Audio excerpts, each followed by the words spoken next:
Dans les environnements à forte contrainte, l'accès à l'eau pour l'agriculture a toujours été un enjeu pour les communautés de montagne, un enjeu d'autant plus actuel face au changement climatique.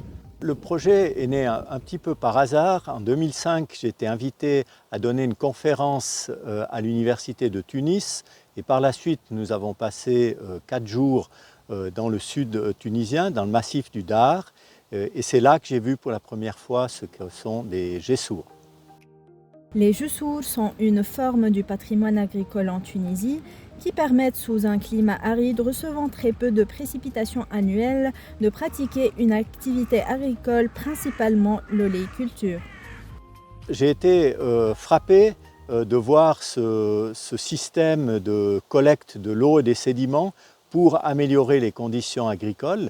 Et j'ai fait immédiatement le parallèle avec les BIS qui sont des canaux d'irrigation pour amener l'eau depuis les rivières glaciaires vers les cultures. Une invitation qui a abouti à la co-construction d'un projet de recherche entre l'Université de Tunis et l'Université de Lausanne depuis 2016 qui comporte plusieurs axes. Les axes de projet, premièrement, un objectif scientifique. Là, un projet scientifique, ça veut dire comprendre le mécanisme et les processus qui sont derrière le fonctionnement. Parce que le site tunisien est très étendu et c'est pratiquement dans cette extension qu'on a une diversité de gessours. Il y a des gessours qui sont totalement en terre, comme les cas des Matmata, comme les cas de Benertej, comme Smerten, donc ce sont locaux. Comme c'est le cas ici, on a pratiquement des barrages entièrement en pierre sèche. Et il y a une variante entre les deux. Donc, cerner scientifiquement toute cette différence qui existe. Le deuxième objectif du projet est de mieux comprendre comment fonctionnent les gessours afin d'identifier les facteurs qui influencent leur efficacité et de créer un modèle qui pourra être utilisé dans différentes régions.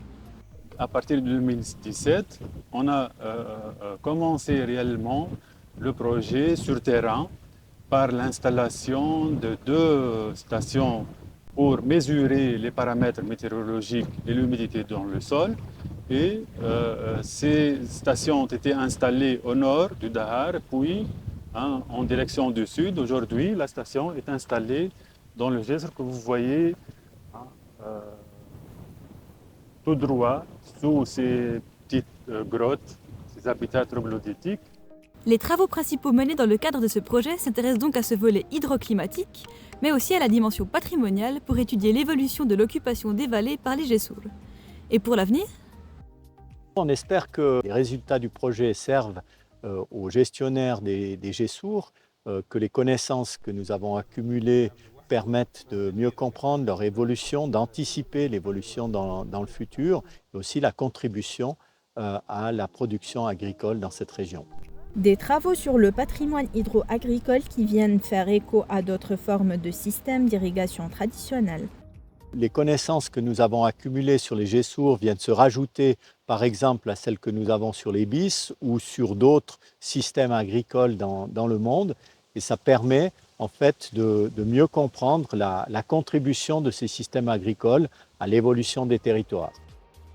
Des systèmes d'irrigation traditionnels qui ont passionné le professeur Emmanuel Renard au point de planter des oliviers dans sa vigne et de planifier l'installation d'AGSERB pour améliorer leur bilan hydrique.